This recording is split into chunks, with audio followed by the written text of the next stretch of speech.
Hello. Today I want to be talking about setting mark traps in team racing, specifically marks 1 and 2 on the upwind leg mark trap.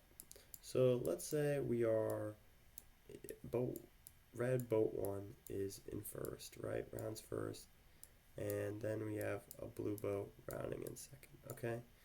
Um Now, and he wants his teammates to catch up.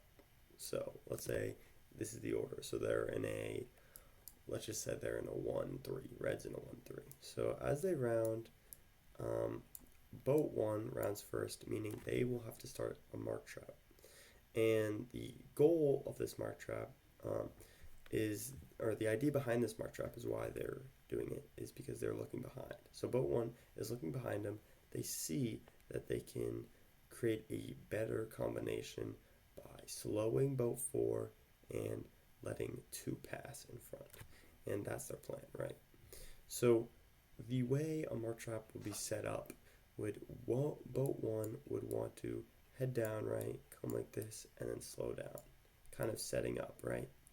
And you want to do it as early as possible. You know, this offset mark isn't that far all the time, and you have to be quick to slow down. So when you're setting up, you have to you generally want to be at the center line. Basically, your boat is going to be stopped, so it's going to be very slow, and you want to make sure that you can either go up or you can either bear down like so. And boat 4 is going to come around the mark, right? And they're going to come, and you're going to be hopefully entering this circle. So this boat, 2 boat length circle around this boat, around this mark, so that you have right away and head them up as fast as possible, so that they don't go under you.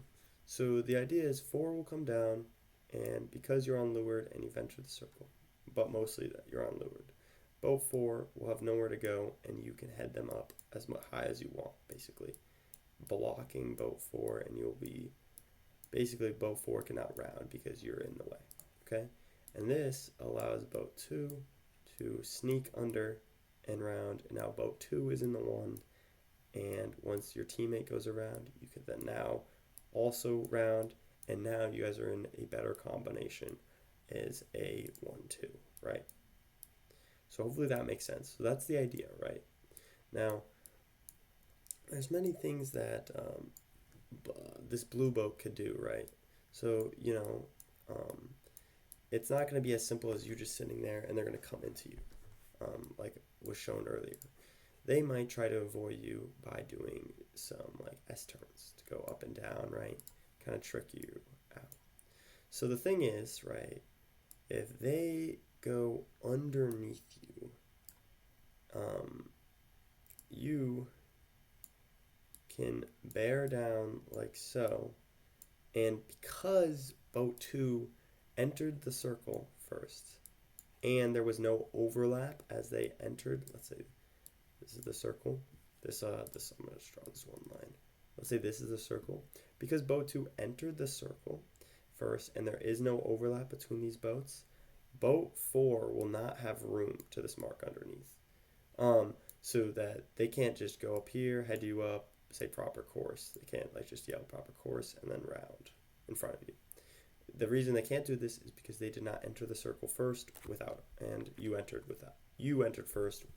This boat, red 2, entered first without overlap, making them boat 4 have no room. So that's out of the option. However, if you guys entered the circle and you guys had overlap like so, boat 4 has room here. So boat 4 can actually round first, okay?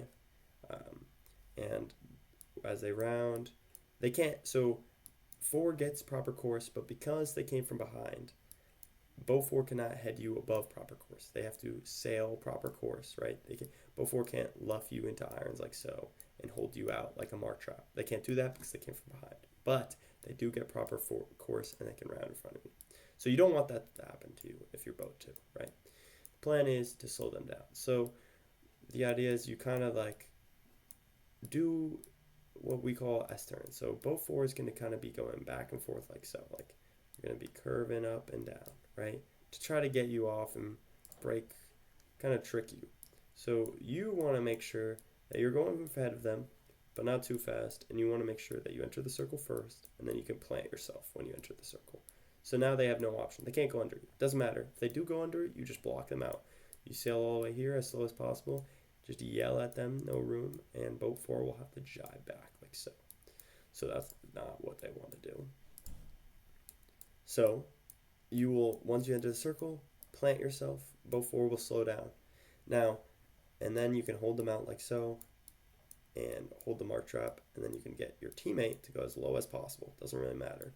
Just need to round it, and they can round in front of you. Now, the thing is, if your boat 4 in this situation, this blue boat, the idea that you should do when you're team racing, and this is most of the time, is when someone's doing if the enemy's doing something on you, you should do it to them as well. So kind of like if boat 2 is setting a mark trap on 4, you should set up a mark trap on 1. So that's the idea. It's kind of like a chain reaction. So you see that you're setting this mark trap, right? And you know, boat 4 knows that there's an enemy. So you don't want them to pass. So you're like, okay, well, I should forget about this too, and you should slow down. So you should slow down and set up a mark trap similar to what boat 2 is doing. So then boat 1 comes, and you want to make sure you hopefully can enter the circle first. And then set a mark trap on boat 1, and now you guys are all trapped. And boat 2 will be like, well, now I'm trapping my teammate as well, so might as well go around the course. And then everyone will round, and the placement hasn't changed. They're still in a 1-3. Okay? So that's what you want to do in this situation. However, let's change it a bit. Let's say they're in a 1-4 now, okay? So this is a different thing that blue team would want to do in a mark trap scenario like this. So boat 2 will set up a mark trap, and then when you guys are both rounding here in this 2-3 combo, you want to communicate with each other. I would say usually this boat will go high, and then this boat will go low. So you'll call out who's going low, who's going high. Usually the first boat rounding will go high. And boat 4 will just send it as high as possible, kind of like on a close hold. And take it, and basically, and then boat 5 will go low like so, right? And basically, even though there's overlap, or even though boat 5 has no room in here, which is true, the idea is, well, because boat 4 is going so high, you know what I mean? Eventually, boat 5 will have this room to round, and boat 2 will be just like, okay, well, I don't want to lose first, I'll head down. And basically, this mark trap breaks. Right? And then this guy will just like, oh, I'll just head down, can't mark trap 4 forever, because then his teammate will pass me, and he'll want to keep the 1. And position doesn't change. So that's effective.